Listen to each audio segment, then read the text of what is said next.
Darling, you should have something to eat before you go in the courtroom. I couldn't. Rachel, you didn't have any breakfast. Well, we'll make sure she has a good lunch, okay? I guess I better see how I look. Oh, honey. Okay. Let me help you. I'm okay. I can do it. I can do it.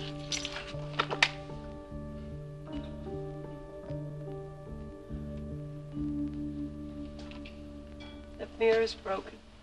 Well, I'll get you another one when court recesses, okay? Everything has to go wrong at once, huh? I know, honey, I know. Come on, sit with me, darling. Okay. Oh.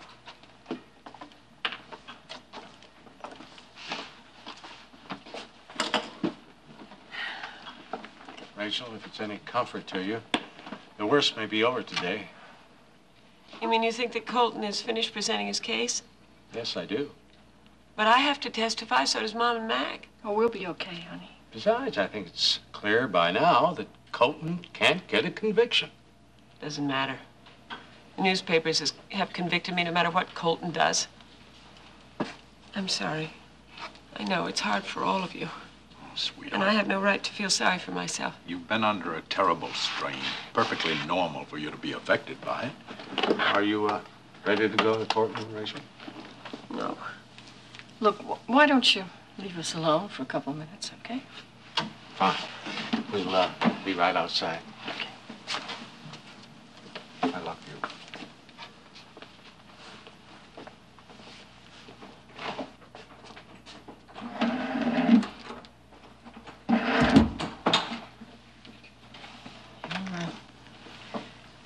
You're upset because Tanner's testifying today, right? Russ is going to be on the stand, too. I know. Colton will ask him questions about Harry Must Die. Well, I know, honey. Brian and Mac think it's going to help me. Well, it'll help to find out where Janice and Mitch got the idea for poisoning Mac. I know, but what if Tanner tells everybody that the drug causes sterility? Well, maybe Colton won't make the connection. He's made every other connection so far. This is probably his trump card. He's going to tell everybody that this baby I'm carrying can't possibly be Mac's. It's got to be Mitch's. That still doesn't prove that you murdered Mitch. Honey, look, maybe it won't come out. Let's just pray that it doesn't come out.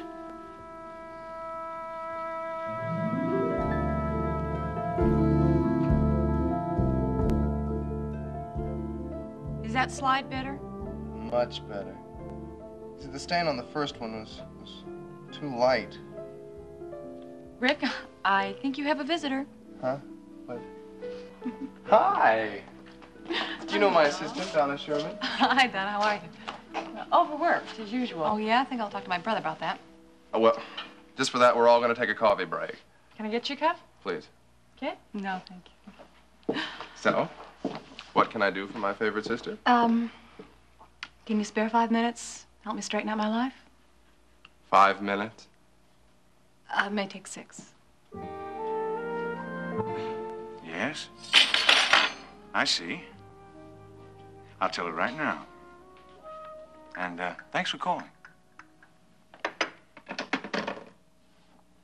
Well, you've done it now, Blaine.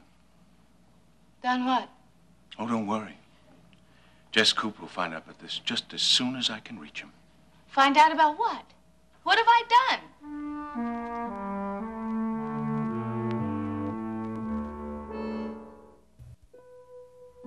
That was Joe Derrick on the phone. What did he say? He said he's just about talked the mayor into hiring Jess Cooper's construction company. You mean that Jess might get the contract on the new municipal docks? It sure looks that Oh, way. Jordan, that's terrific. You're the one that's terrific. You sweet-talked him into it. Well, Vinny helped. You let Joe Derrick win at the blackjack table. Come on, it takes more than winning at cards to influence a guy like Derrick. Well, I did mention that Mr. Cooper would put a lot of big money behind the right people. I want to hear all about it when I get back from the arena, okay? You're not going right now. I've got to. Jordan, you just got back from St. Louis. Yeah, I know, but I want to call Jess right away and give him the good news. Well, why can't you call him from here? What, with that nosy hotel operator breathing in on her end of the line? No way.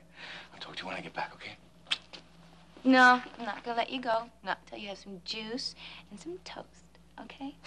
You know, I really love it when you're all domestic with me. Mm-hmm. Sit down so you don't spill the juice all over yourself.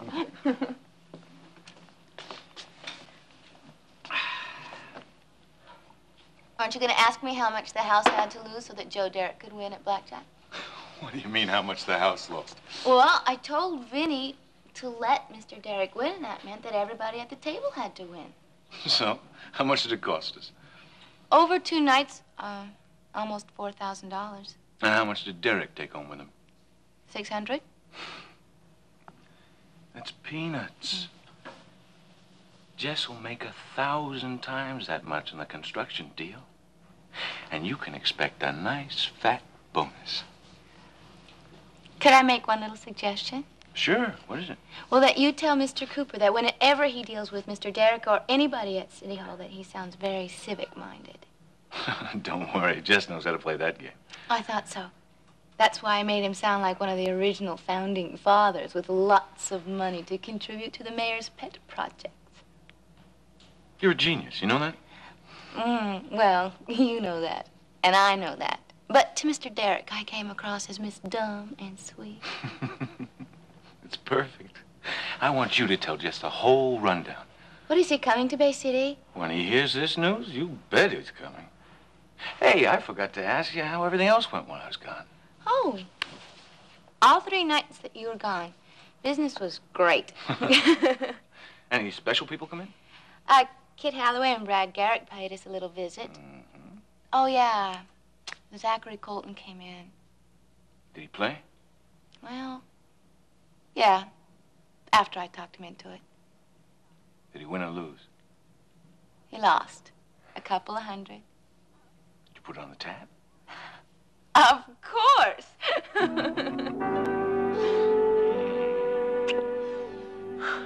Oh, Corey, you forgot your lunch. Bye, sweetie.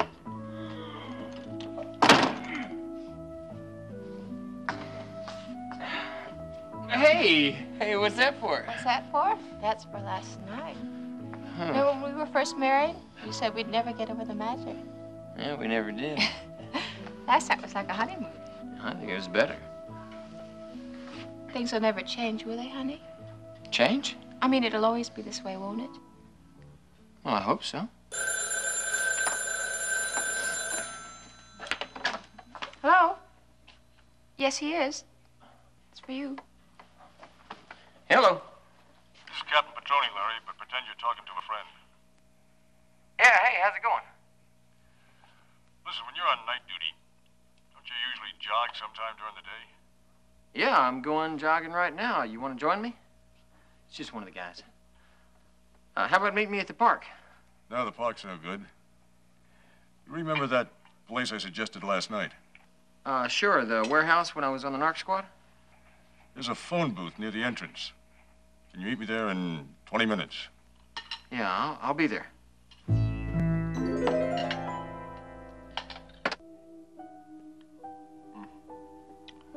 So, when did you have a chance to talk to Jerry? When I went to his office to see Brian Bancroft. Did you know Joey called Brian from Indiana? About the annulment? Yeah, he wanted to make sure it was still in the works. Anyway, I wasn't feeling too wonderful, and after Brian left, Jerry and I talked. And he suggested that I go back to nursing. That's good advice. Well, we got talking about it, and I don't know, I'd forgotten how important it was to me. Could have told you that.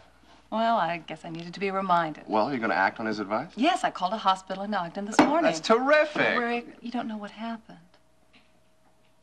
Well, you can't expect, the first offer to come through. It wasn't a question of anything like that or openings. I was talking to a woman in personnel, and as soon as she found out who I really was, she stopped taking me seriously. I wanted to talk to her about my qualifications. She wanted to talk about my personal life. I finally just hung up. You're going to have to keep trying. Eventually, someone's going to take you seriously. Well, I'm afraid that people were willing to take Kit Farrell seriously, but Kit Holloway is just a rich woman wanting to play nurse. Maybe that's what I am. Only if you think you are.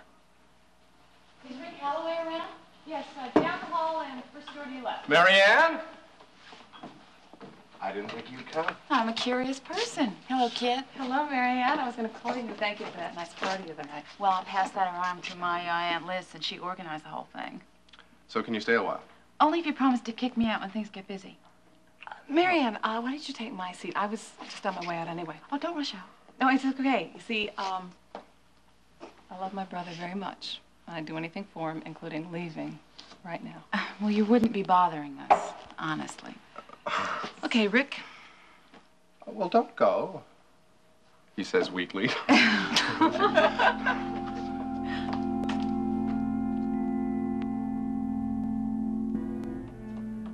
Now, Mr. Kenton, you work in St. Croix as a desk clerk at the hotel, right?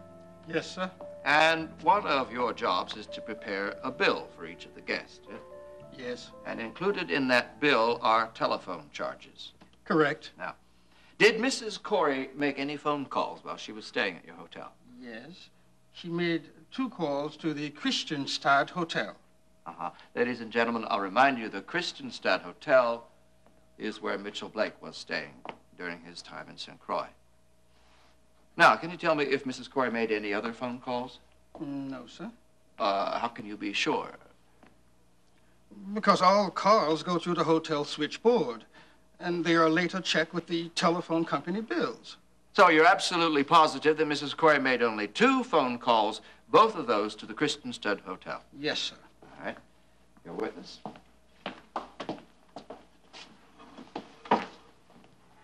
Mr. Kenton, does the hotel switchboard ever listen in on calls for the other guests? Of course not.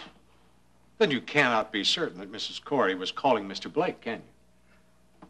All I know is that Mrs. Corey called the Christianstadt Hotel. Was Mr. Blake the only guest at that hotel? Sir? Were there other guests at the Christianstadt Hotel when Mrs. Corey phoned? Of course. The Christianstadt has at least 30 rooms. No more questions. Yeah, you may step down. I call my next witness Mr. Johnny Jones. Mr. Jones.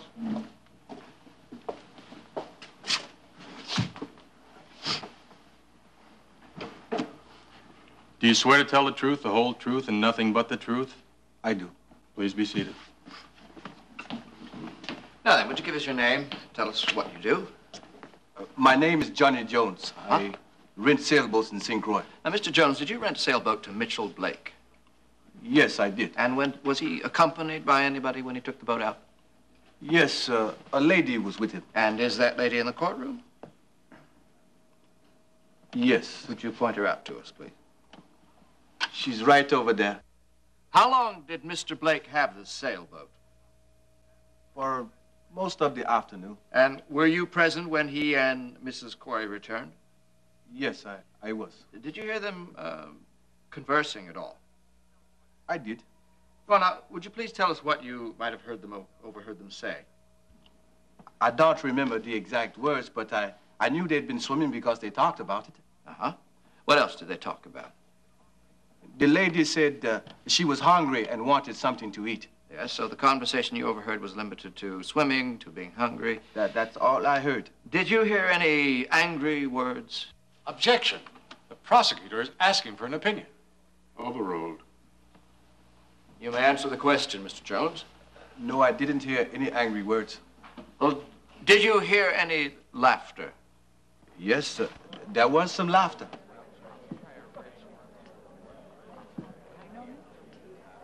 All right, no more questions. Thank you. Mr. Jones, unless you overheard anything that was discussed on the boat, I have no questions.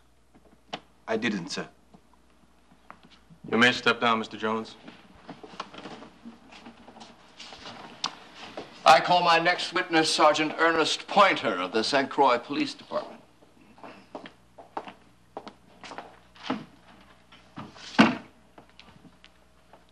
Do you swear to tell the truth, the whole truth, and nothing but the truth? So essentially what we're doing is searching for alternate energy sources. And that's where synthetic fuel comes in.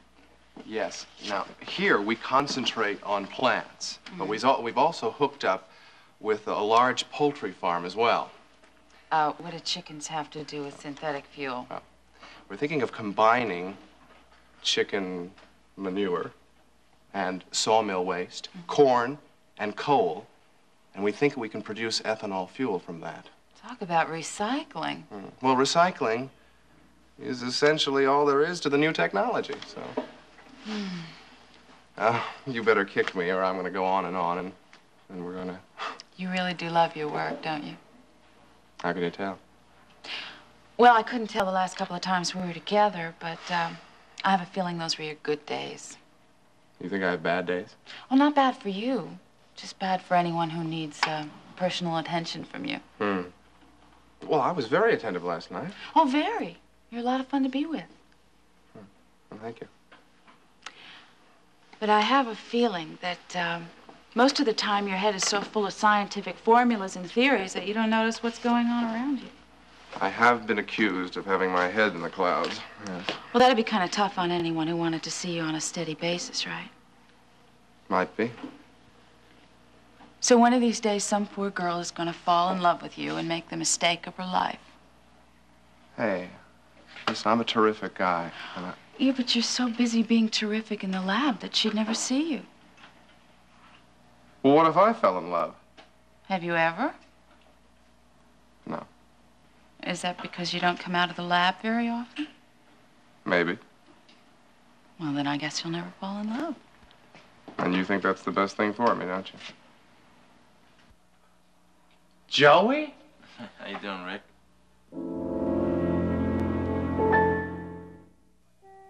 Now then, Sergeant Pointer, I would like to go back to Mrs. Corey's statement here.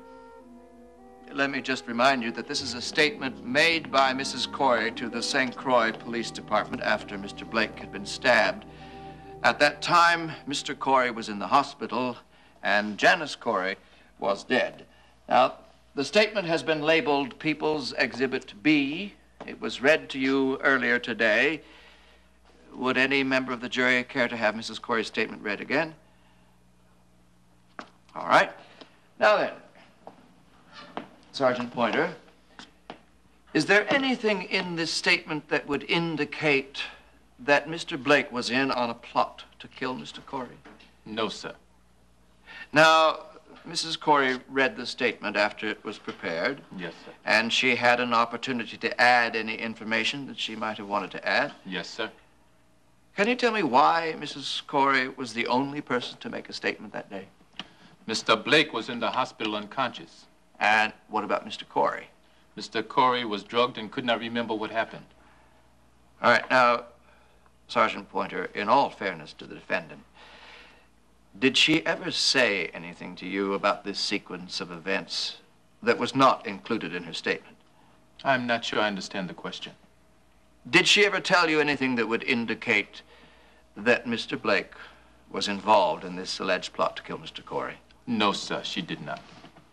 Why were charges never brought against Mr. Blake? Mrs. Corey would not testify against him. She was the only reliable witness, so there was no way to bring the matter to court. All right. You're a witness.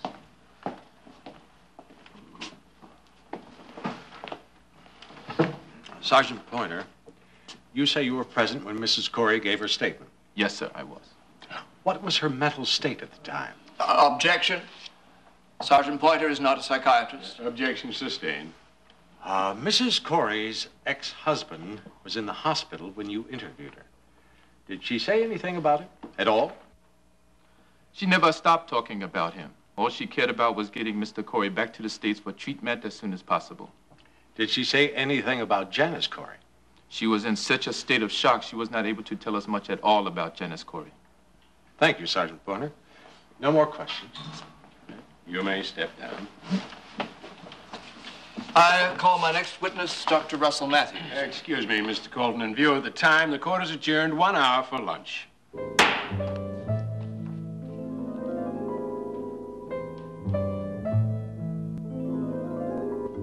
The Chicago papers were full of stories about you and Kit. Well, now that we split, the reporters won't have anything to say, at least about me. I have an appointment, so I better get going. It's nice to see you, Joey. All right, take care, Marianne. Bye-bye. So I don't want you to think that all I do is spend time in the lab. Can you prove it? If you'll have dinner with me again. Okay, you know where to find me. So now we can talk. She's a nice girl, Marianne. Smart, too. Yeah? Smart enough to stay away from the Holloways? Sorry. I didn't mean that. I know you're different. So is Kit. I thought so. Once. So how was your trip? When'd you get back? About 5 minutes ago, my camper's out in the parking lot. Did you talk to Kit? No. Not at all? Nope. I'm not gonna call her either. Why not? I don't want to talk about it either. Okay. What are your plans? Find a job. What kind of job? Well, my mother offered me a job at one of her restaurants. She has 3 of them now. Might be good work for you? Well, something tells me that it's not a good idea to work for my mother. Well, we've got some openings around the lab here. No, thanks, Rick. I don't want any handouts from you. It wouldn't be a handout. You'd be working for every penny you earned. Look, the only reason why you're offering me the job is because we're friends, right? And because I once was married to your sister, right? Maybe, but I don't see what difference that makes. Well, it makes a difference to me, because I just want to do everything on my own now, you know? What are you gonna do? Look for construction work again? I don't know. I always told your father that I wanted to work with my hands, you know? Mm-hmm. And he said I was crazy, that I'd never make a living working with my hands, and I'm beginning to think that he's right. Well, you could go to if you could have any job you wanted, what job would you take? Oh, I don't know. You know, there's a lot of things I'd like to do. I just don't have the education for them. What about training schools? Just figure out what you want and go for it. I don't know. I'll know what I want once I'm doing it. I didn't come here to talk to you about any of my problems or anything like that. I just, I'm wondering if it's all right if I leave the camper in the parking lot for a couple days. Leave it as long as you want. Let me ask you something. Go ahead. How's Kit? What you didn't want to talk about? I don't want to talk about it. I'm just wondering. Why don't you call her? Find out how she's doing for yourself. Look, we got an annulment, right? That means like the marriage never happened, right? Never existed. But it did exist.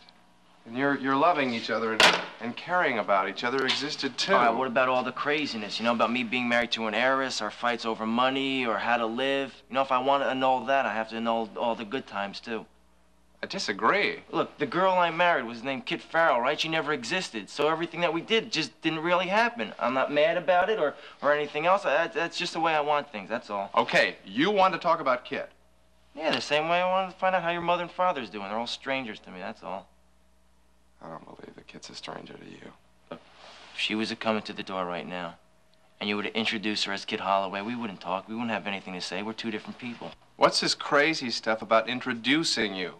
Even when you guys were having your worst fights, I can see in your eyes how you felt about each other. Feelings are what it's all about, Joey. Hers for you and you for her. Some feelings you have to fight. I don't know that. Look, Rick, we're like oil and water, all right? We don't mix. Why try when we're just gonna make each other unhappy, okay? I think you came back to Bay City to find Kit. No, I came back to Bay City to try to make a new life for myself. And if it doesn't happen here, I'll just move on and go somewhere else.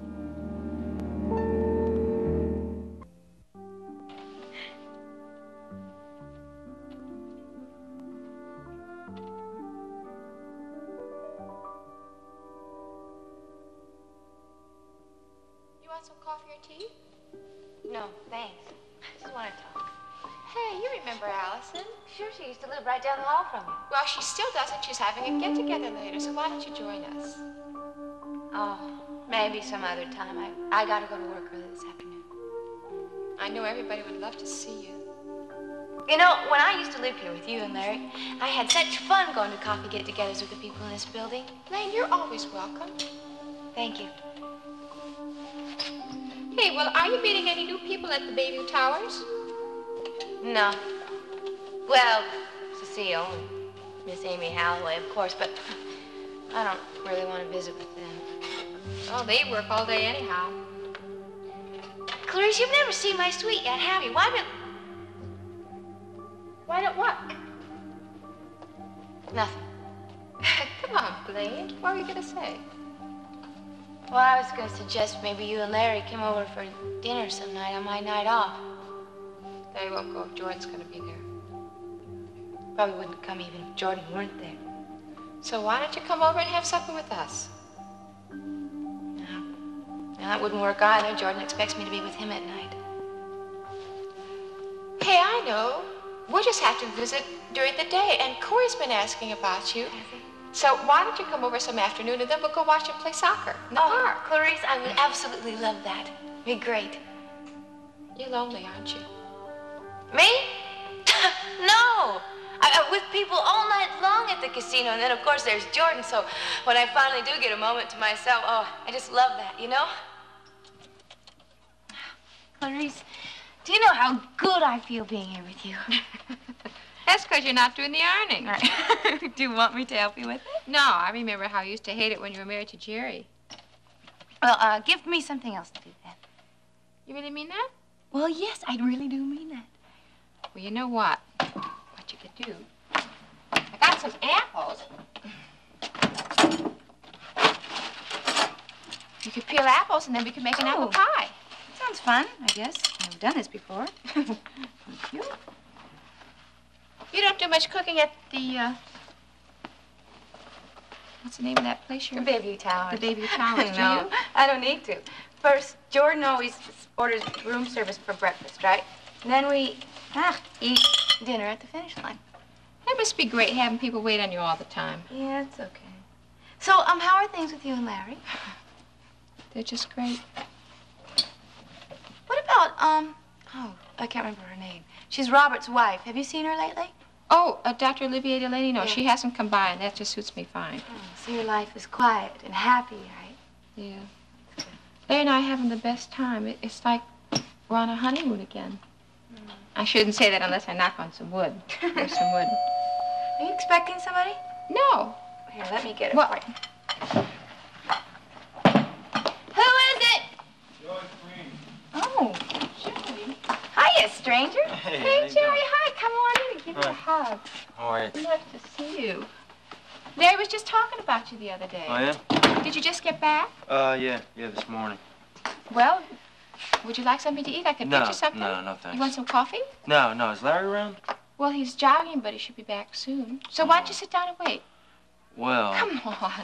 Sit down for a couple minutes and tell us how you are, at least. Okay.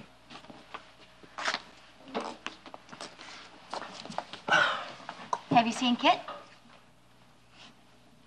No. She'll be glad that you're back. Well, I don't intend to call her. Joey, It's over, Clarice. Kit and I both know that. that doesn't mean that you can't get together and talk. Well, there's nothing really to talk about. Hey, listen, what are your plans now that you're back? I want to find a job. I get a job. But that should be pretty easy for you. You have a lot of friends. I'm sure one of them can help you. Yeah, well, I'd rather help myself. You tell Larry that I came by. Are you sure that you can't stay? He's going to be disappointed. No, tell him that I'll give him a call a little later, okay? Okay, well, maybe we can have dinner together sometime, all Well, of us. if I'm still in town here, it depends on whether I get a job or not. It's good to see you again anyway, Joey. Good seeing you. Tell Jerry I said hello, all right? Jerry and I don't see much of each other. We're getting a divorce now. Well, whatever. Take it easy. So long, Clarice. Bye, Joey. Poor Joey. He seems so lost. He and Kit used to be so happy. Clarice, what a dope I am. What? Well, Joey's going on and on about trying to find a job, and I didn't say a word. Oh, why should you? I maybe could help him. The arena is so busy lately. We're constantly hiring new people. Bouncers, croupiers, dealers. There must be something Joey could do. Oh, well, he might not want to work in a place like that. Thanks, Clarice. Oh, Blaine, I'm not saying anything bad about you. I mean, you know he comes from kind of a strict family. Yeah, you got a point. Maybe he'd be better off somewhere else. Hey, Blaine, come on. Let's peel those apples and put that pie in the oven.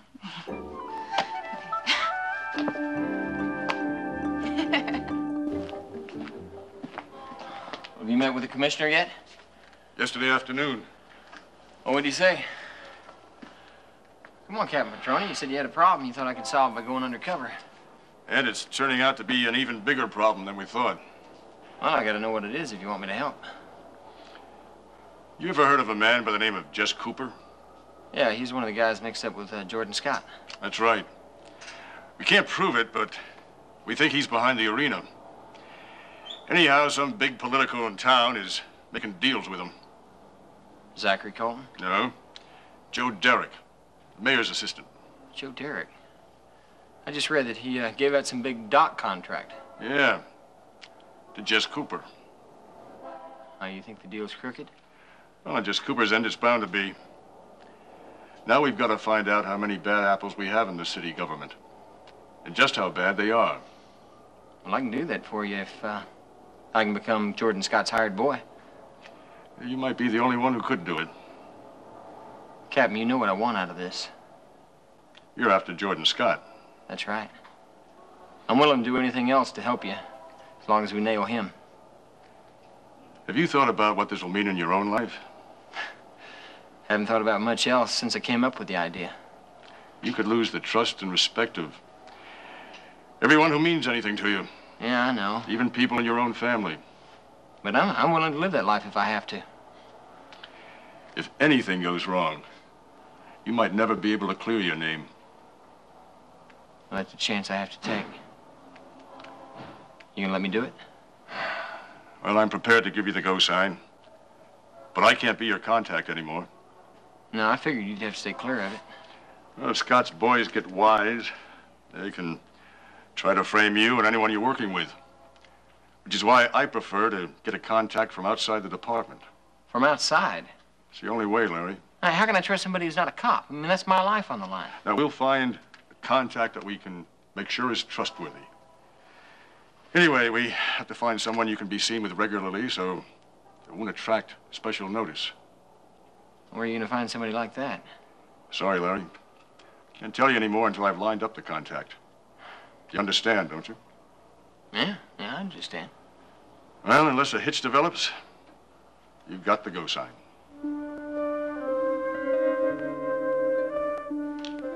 Now, Dr. Matthews, the jury understands that you are here as a hostile witness, having been subpoenaed by the prosecution. All right. Now, you have stated that Mrs. Corey came to you with a copy of a book, Harry Must Die. Is that correct? Yes. Now, why did she do that? To ask my opinion about a drug called Damtrex. It was used by one of the characters in the book to poison another character. What exactly did Mrs. Corey want to know? If, in fact, there was such a drug. And if so, would it have the effect that the author said it had? Uh-huh. And what did you tell her?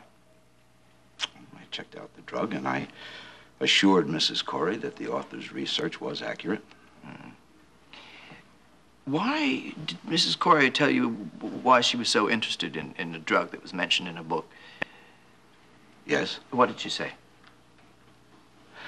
That she was convinced that Janice Corey was using this same drug to poison Mac Corey. Did you believe her? No, not at the time I didn't. Your Honor, I would like the words "not at that time" taken from the record, please. The jury will disregard the words "not at that time." Dr. Matthews, please confine yourself to answering yes or no wherever possible. Now then, Dr. Matthews, did you believe Mrs. Corey's story that Janice Corey was trying to poison Mr. Corey? No. Mm-hmm. Now, am I correct in assuming that you and Mrs. Corey had more than one conversation about the Janice Corey scheme to poison Matt Corey? Yes. Now, I want you to take your time in answering this, Dr. Matthews, and think very carefully. Did Mrs. Corey ever tell you that Mitch Blake was involved in this alleged scheme?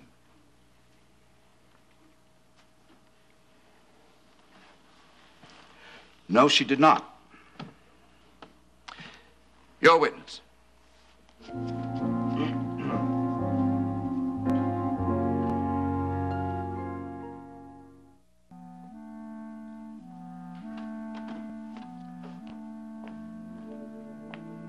Dr. Matthews, you told us that Mrs. Corey believed that Mr. Corey was being poisoned with Damtrex. Is that correct?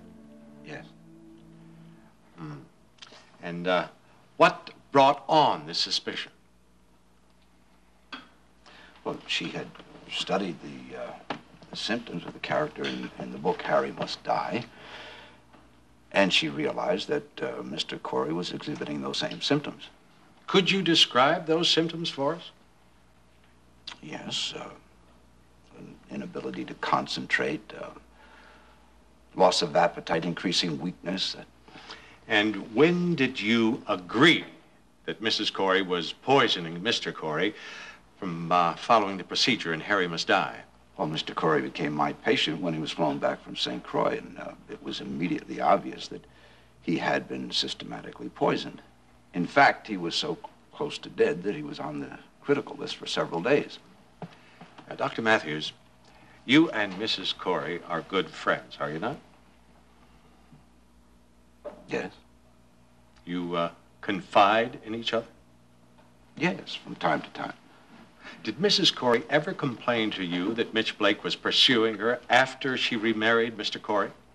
Objection.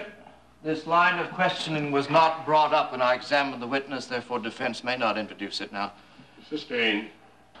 On second thought, Your Honor, I would like to withdraw that objection. May I ask why? Well, even though my colleague and I are on opposite sides of the table, we both have an obligation to seek out the truth. Please continue.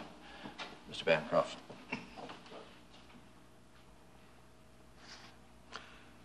Dr. Matthews, did Mrs. Corey ever tell you that Mitch Blake was a problem to her?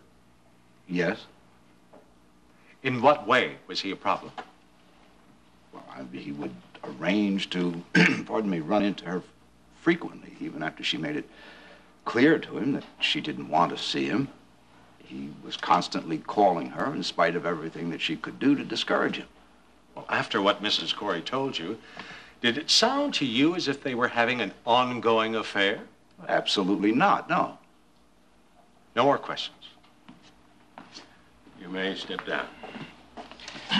I call Donald Tanner to the witness stand.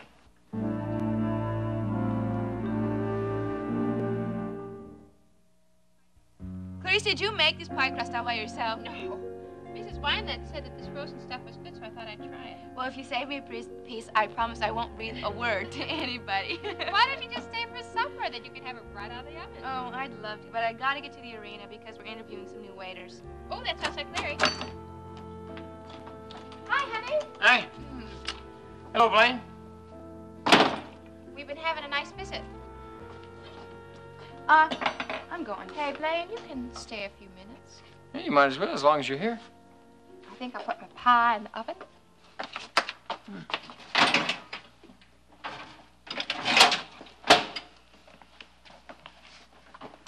So, what's new, Blaine? Not much. Oh, Joy Perini came by just a little while ago. Yeah, when do you get back in town? He said this morning. I guess he's gonna try to get back with Kit. Well, I thought that too, but he's not even gonna call her. God, those two sure have had a lot of bad luck. Yeah, they have, but that might change because Joy's going to try to find a job, and if he does, he's going to stay in Bay City. Blaine thought that maybe he could get a job at the arena, but I don't think he'd want to work there. What do you think, Larry? Oh, there are worse places. Like I said, I better get going.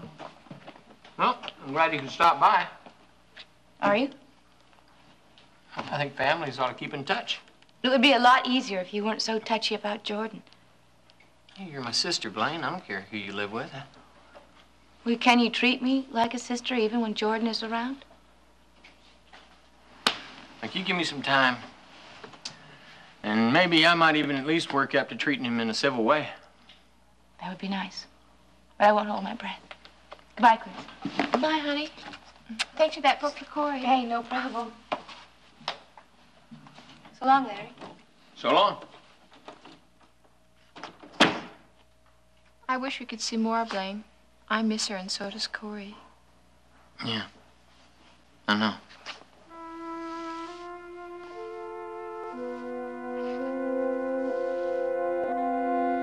Mr. Tanner, where did you do your medical research for Harry Must Die? In the library of my nephew's medical school. Now, did you change any of the facts? No, sir. The symptoms and the side effects of Damtrax are presented exactly as they were described in the books I consulted. How long did it take you to write your book? A little over 3 years. And, well, that's a considerable amount of time, isn't it, for one project? Well, I felt my idea was good enough for a novel which could be made into a movie, and I wanted it to be as well written as possible. Mm-hmm. Did you expect to make any money out of it? I expected to make a lot of money, especially when Corey Publishers bought it. And did you make a lot of money? No, sir. I did not. Why not? Well, the people at Corey didn't give it much advertising, much publicity. But you wrote a book that was used as a blueprint for a real-life murder attempt. Isn't that a pretty good publicity angle? It was perfect. I thought I was going to be on every talk show in America. If I would have been, the novel would have sold millions of copies. Well, did you go to the publicity department at Corey Publishing and ask them why they didn't get behind your book? Yes, sir, I did. And I was told that it would be too painful for Mr. and Mrs. Corey.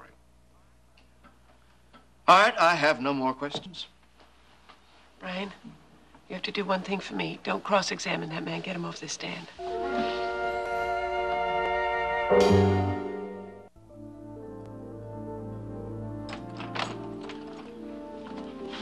What's going on, Jerry? Where's Colton's case? I thought Tanner would be the surprise witness, but he said nothing that we don't already know. Well, who does Colton have testifying tomorrow? He has that nurse, Linda Metcalf, but she's no surprise. She's the one who overheard Rachel saying she wished Mitch was dead, right? Yes, but that's not enough to convict. What I know from Zachary Colton, he doesn't go into court unless he can get a conviction. So where's his case, Jerry? Where the hell is his case?